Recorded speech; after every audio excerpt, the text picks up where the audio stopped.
सर्वज्ञ श्री चक्रधर स्वामी की जय. सर्व साधू संतांना व सर्व वास्तविक बंधूंना माझा दंडवत प्रणाम. आपण वासनिक अवस्थेत असतानाही स्वामी श्री चक्रधरांनी जे आपल्याला आचारसंहिता सांगितली ते आपण कशा प्रकारे आपण आपल्या जीवनामध्ये उतरू शकतो किंवा तो आचार आपण करू शकतो यावर आपण चिंतन करत आहोत.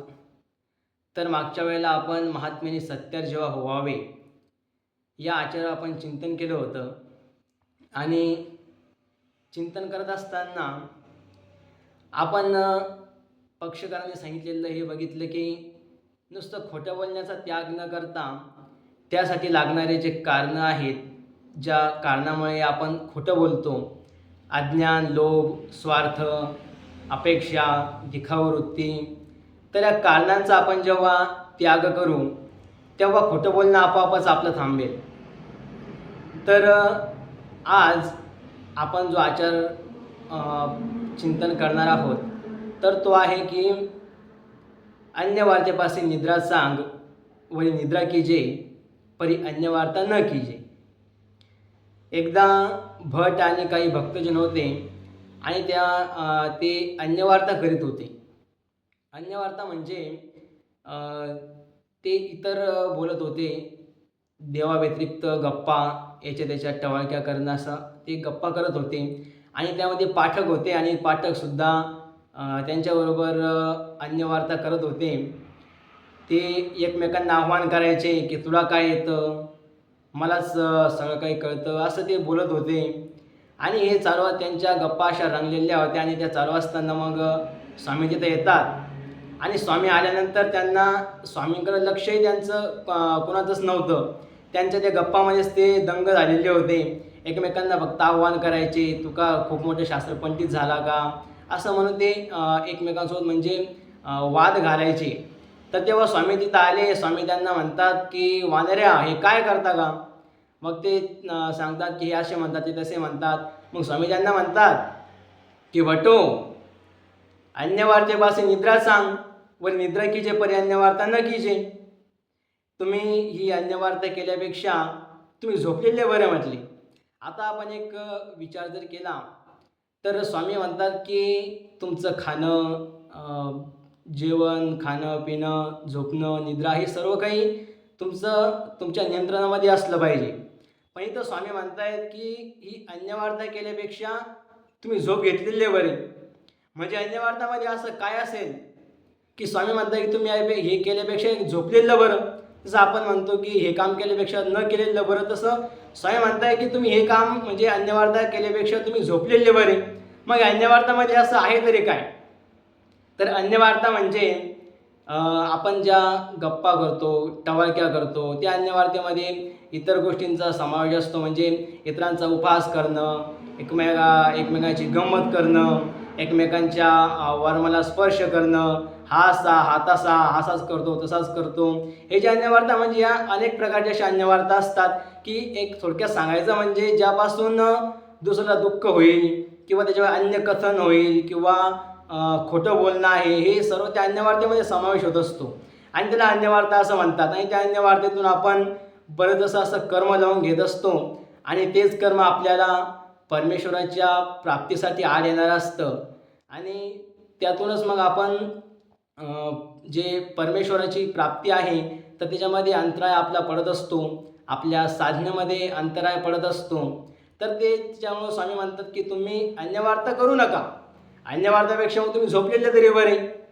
तिथं स्वामी म्हणतात की ज्या गोष्टींमध्ये सुख, श्रेय, शृंगार नाही ते काय का गोष्टी तेरुंद रुदन की. देव म्हणतात की ज्या गप्पामध्ये, ज्या गोष्टींमध्ये काही सुख नाही, शृंगार नाही, श्रेय नाही, ते त्याच्यामध्ये काहीच नाही, तर ते अरण्यात रुदन म्हणजे अरण्यात पुरल्यासारखं आहे म्हटली. त्याच्यामध्ये काहीच नाही, फक्त एक आपण कळत नकळतपणे कर्म लावून घेतो आणि ते पातक म्हणून आपल्याला ते भोगावं लागतं. तर त्यासाठी स्वामी म्हणतात की तुम्ही या गोष्टी न केलेल्या बऱ्या. मग अन्यवार्ता करायची नाही, मग करायचं काय. मग स्वामी म्हणतात की त्यापेक्षा आपण धर्मवार्ता करा, शास्त्रचर्चा करा, परमेश्वराच्या लीला आहे त्या लीलांवर चिंतन करा. हे जर आपण केलं तर त्यात तरी त्याने आपल्याला सुख, समाधान, लाभ आणि एक आनंदाची एक वेगळ्या आनंदाची प्राप्ती आपल्याला होत असते. त्यामुळं स्वामी म्हणतात की तुम्ही अन्यवार्ता केल्यापेक्षा धर्मवार्ता करा, धर्मचर्चा करा, शास्त्रचर्चा करा. यामधून तरी तुम्हाला परमेश्वराचं जे आनंद आहे तो आनंद मिळेल, एक वेगळा लाभ, सुख, श्रेय त्यातून मिळेल. म्हणून स्वामी म्हणतात की सुख, श्रेय, शृंगार ज्या गप्पा गोष्टींमध्ये नाहीत ते करू नये. आणि जे परमेश्वराचं जे चिंतन आहे, शास्त्रचर्चा आहे, परमेश्वराचं जे लीळा आहे त्या लीळा आठवणं किंवा एकमेकांना त्यामध्ये सांगणं किंवा धर्माच्याबद्दल चर्चा करणं, हे जर तुम्ही केले तर त्यातून तुम्हाला सुख, श्रेय आणि एक आनंदाची प्राप्ती होईल. म्हणून इतर वायफळ गप्पा केल्यापेक्षा आपण परमेश्वराचं चिंतन आपण केलं पाहिजे. म्हणून स्वामी म्हणतात की अन्यवार्तेवासी निद्रा चांग, निद्रा कीजे परी अन्यवार्ता न कीजे.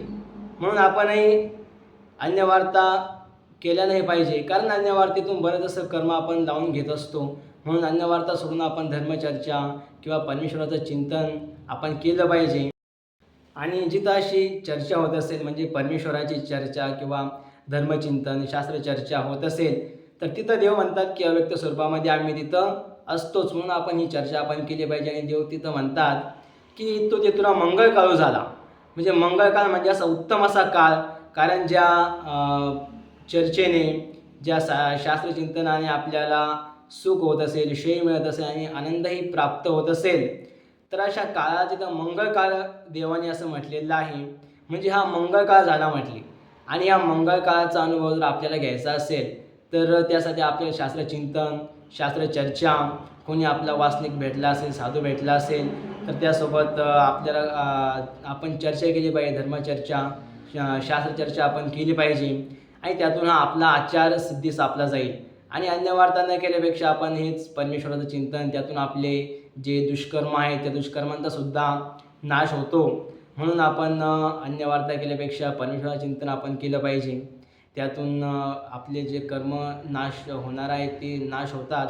आणि अन्यवार्तेने उलट आपल्याला कर्म लागतात आणि शास्त्रचिंतनाने उलट आपल्या कर्मांचा नाश होतो. म्हणून आपण आपलं हित कशात आहे हे बघितलं पाहिजे आणि आपल्या लाभाच्याच गोष्टी आपण केल्या पाहिजे. तर अशा प्रकारे हा जो आचार आहे, अन्यवार्तेपासून निद्रा सांग वरी निद्रा कीजे परी अन्यवार्ता न कीजे, तर हा अशा प्रकारे आपण आपल्या जीवनामध्ये तो उतरू शकतो. आणि त्या प्रकारे चालण्याचा एक आपण प्रयत्न करू शकतो. तर पुढच्याही वेळेला अशीच एक लीळा आणि असंच एक स्वामींचं वचन जे आपण आपल्या जीवनामध्ये आपण उतरू शकतो त्यावर आपण चिंतन करू. तोपर्यंत सर्वांना दंडवत प्रणाम. सर्वज्ञ श्री चक्रधर स्वामी की जय.